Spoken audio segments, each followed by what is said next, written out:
Sega.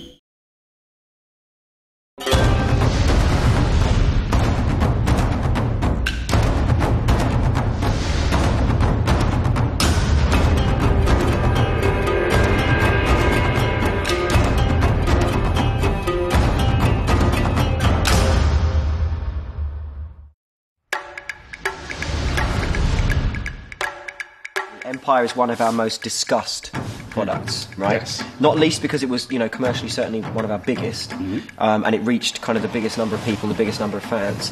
But it did a number of things which some people, kind of vaunted and others vilified. And I think it was a pretty interesting set of design choices. I mean, naval battles. Okay, when we added those, where do you start with something like that? Design-wise, when you add a naval battle to the game, you go, well, we've had land battles for X many iterations and made those better. Do you just go, well, this is just a land battle at sea? No, this is different. Yeah. You start off by looking at what actually happened. You go to the history and look at how. And actually, naval battles are very tedious in real life because they take forever. Yeah. Sail about. Wait for it. There's an hour of knowing that you're going to die, and then 3 minutes where you die. Slow motion car crash. It is a slow motion car crash. If you look at most naval battles of the period, they do have the air of somebody knows that they're going to get beaten. So there is this kind of car crash happening. But how do you translate that into a game? Exactly. You've got this really slow engagement process and this formation process. Tactically, it's kind of interesting on one level, but it is like two yachts going around a course. There's that constant jockeying about when when you say a sailing race. Yeah. You're jockeying around trying to get in the wind position because that's going on. But at least they're not actually shooting at each other. Before I'd be massively immersed in RPGs or FPSs where I'm actually the character, not the third person games, but the FPSs. But this was a strategy game that had the same kind of level of immersion, suspension. You were the nation. I was the nation, and it did have that kind of nostalgic, memory. This is exactly why, just to go back to the point earlier, why people get cross with this if we don't do exactly what they want. Because they get so into it. We're messing with their kind of. The interesting thing is it kind of like on a high level. The interesting thing about this is that our games are generating real experiences for people, in which case we're almost transcending art and literature. But it's true. Games do transcend.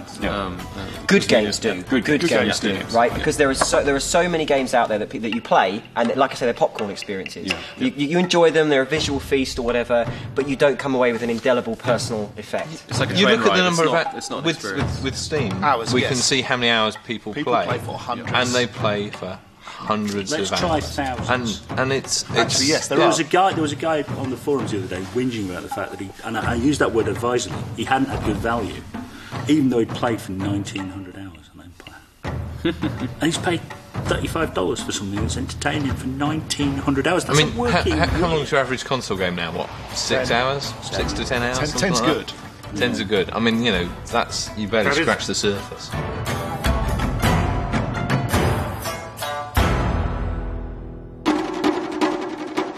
I like it when the game does something that we didn't intend it to, and gives us a bit of a surprise.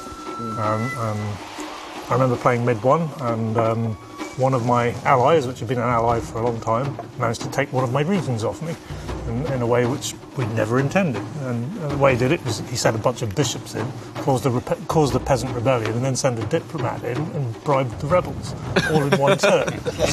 I'd lost a region, I was still his ally, I couldn't do anything about it. It was brilliant, and that's the kind of thing where the game does something unintended but clever. Emergent behaviour. Yeah. The first time you see the elephants in Rome, that was very cool. Yeah. That's what I always describe as the Zulu moment. Yeah. The Zulus are thousands of them. Where you.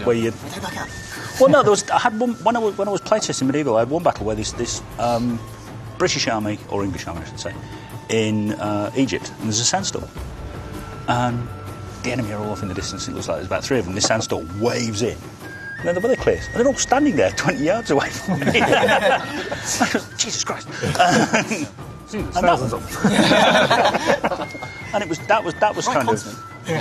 was kind of impressive the first time I saw it, and that was a favourite.